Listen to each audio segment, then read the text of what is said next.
not commanded you, be strong and of good courage. Do not be afraid or be dismayed, for the Lord your God is with you wherever you go.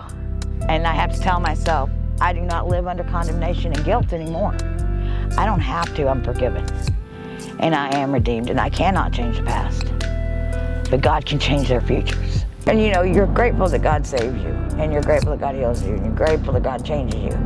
But then he goes and shows you where he's been trying to do it since you were 18.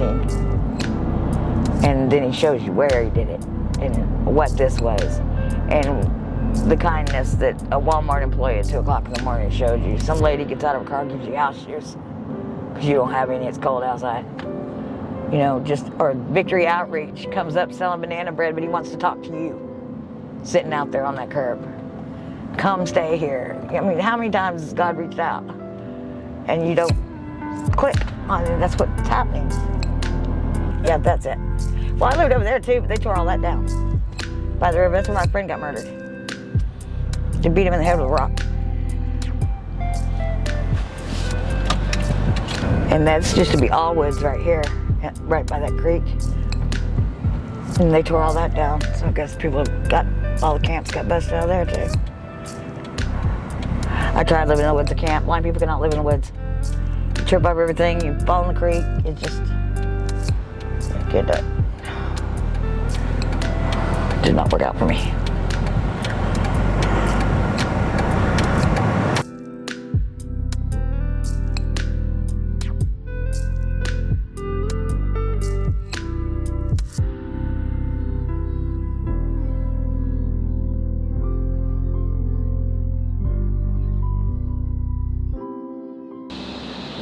You just follow this wall, and this was my cubby hole. But there used to be a dead tree here, and that thing used to be right here. And I don't know if that was ever there. I don't know about that, but this was my cubby hole. And then yeah, it's where I would stay. I just considered myself, this was my hole and my home. And yeah, it smells like urine really bad, always has. And then people would sit back here on a truck tire and get high.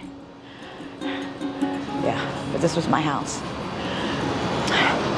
And then I'd get cardboard and stuff when it rained and use that stick and then that broken tree and make me and lay in there. This is where John and Danielle and Suzanne and Logan. What's it make you feel like coming back and looking at it? I don't know. I mean,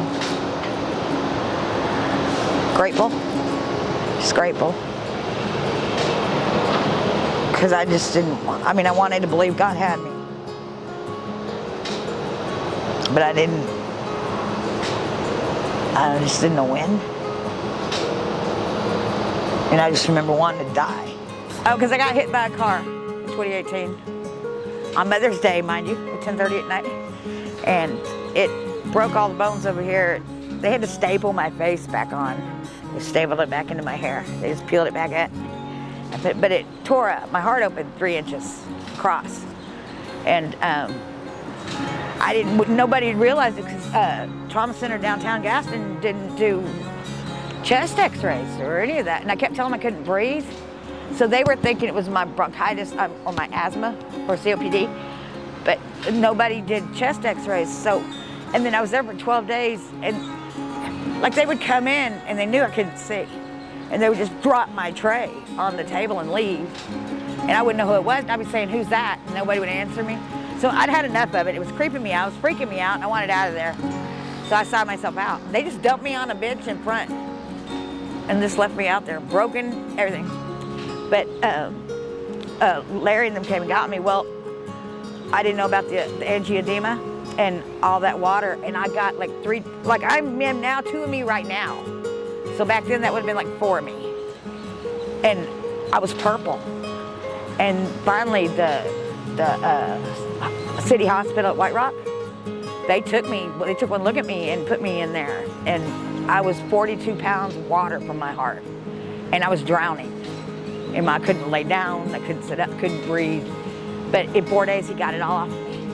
But he said that they sent me to a nursing home because I guess they figured I was gonna die there.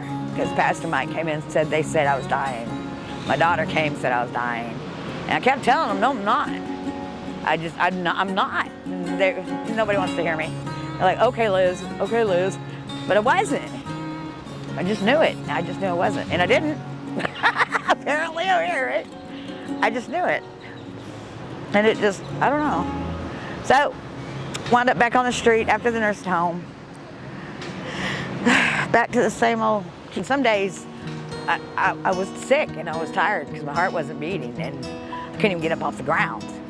I could not even raise my body up. And that's when I would wonder. I had to let go of things. And then he made it really where I couldn't get high because I couldn't breathe. You can't hit a pipe when you can't breathe. So I'm glad that happened too. So it's like, it made me mad at the time because I was an addict. So it's like, I really wanted it. And then I was just mad because I couldn't breathe. I was mad at everybody that had some that could breathe. So it was just, it was crazy. But it was like the more I let go of that kind of stuff, the more it seemed like he had me more and more. And then now I have no desire for it. I have no desire to, I don't. It's crazy too, because I mean, I used to couldn't get up. I'd be shaking, couldn't even talk right, till I got a drink. It's hard to believe that was me. With no faith, no. I don't feel broken. I feel whole. I don't feel sad. I don't feel, oh Lord, I had enough pride for a small country. And it tries to rear up now. I'm not gonna say it don't, because then I have to catch myself and I have to ask God, am I seeing this wrong? Is it me? Usually it is, it's me. So I have to, when he tells me, and then I have to pray about it again, but it's just, that broken person's not. But now I can use every bit of that. See, I'm not ashamed of it. I don't feel like, and probably most of it I did deserve, because I was living that kind of life. So, you know, consequences. But God even saved me from that. They could have been a lot worse, right? I just know, I didn't even really want to think about him when I was out there. Okay, I didn't think he wanted anything to do with me, that's for sure. You know, it's amazing. I just want everybody to find what I found. That's what I want. I just want to be able to say it right and to let them know that they don't have to stay there. You know what I mean?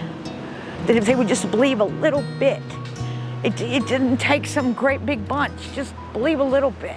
That yeah, that grace is for you too.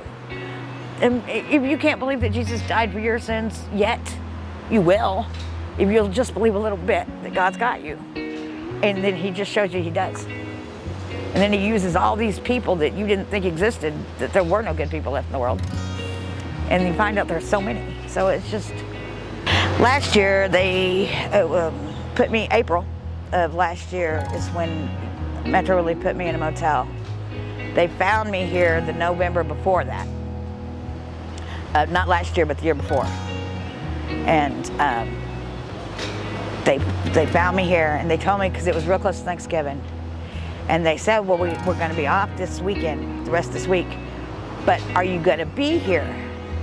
Well, I figured I was going to be here, you know, but me and the owner really got into it. So I went down to the 7-Eleven again down there off Shiloh and Barnes Bridge and went back behind the dumpster. And then sometimes I would just live up front. And anyway, I lived at 7-Eleven down there 3 or 4 times, and then I'd come down here and live, and then I'd go live under the stairs at the Executive. But when they come back looking for me, I didn't know, because I wasn't here no more, and they didn't know where to look. And people stole my cell phone every time I turned around. And so I had Suzanne's number and I had John's number, but I didn't have my phone, so I didn't have their numbers. So, but I come back up here, again, I don't care if you own the property, I'm coming up there anyway, you know, that attitude. But George, who works here during the days, told me they were looking for me. I'm thinking, uh-oh, because I didn't know who was looking for me. I was like, uh-oh, who's looking for me? Do I owe somebody money? What is it? Oh, yeah, what goes through your head? And it was like, he goes, no, those people. I said, what people? He said, those people that are gonna help you. I said, who? The people that come back there. I said, the Metro people? He said, yeah, that's it. I said, I don't have the phone number. He had saved the phone number and put it in that call. What do you call them things? You put your phone numbers in the Chevron and called y'all. And then I met John at Brahms couple days later. And it took me a while too, because you know, a lot of people, they do say that. They say, you know, but then they don't ever come back. So I just assumed that y'all were the same way. And then I come up here and he's like, they've been looking for you, they've been looking for you, they've been looking for you. So that's God. That is so God. I don't know, it's just crazy. And it was cool. It was just really cool. So I finally showed him everywhere I would be. You know, like out of 10 places, I'm like, well, if I'm not there, I'll be there. If I'm not there, I'll be there. If I'm not in front of it, I might be behind it. If I'm not behind it, I'm behind the dumpster. Just like, and if I'm not, I'll be there. It's funny how you know it's bad for you. You hate where you're at, can't stand yourself or anybody around you, but you go back to the only thing you know. I'm grateful that I don't live like this anymore, but I'm sad that people do. Yeah, I worked there 4 years. Skipper transferred me to Speedway in Plano on 75 and Street Creek. 2015, November 7th, my best friend died. My mom died. Been down here ever since. A lot of loss.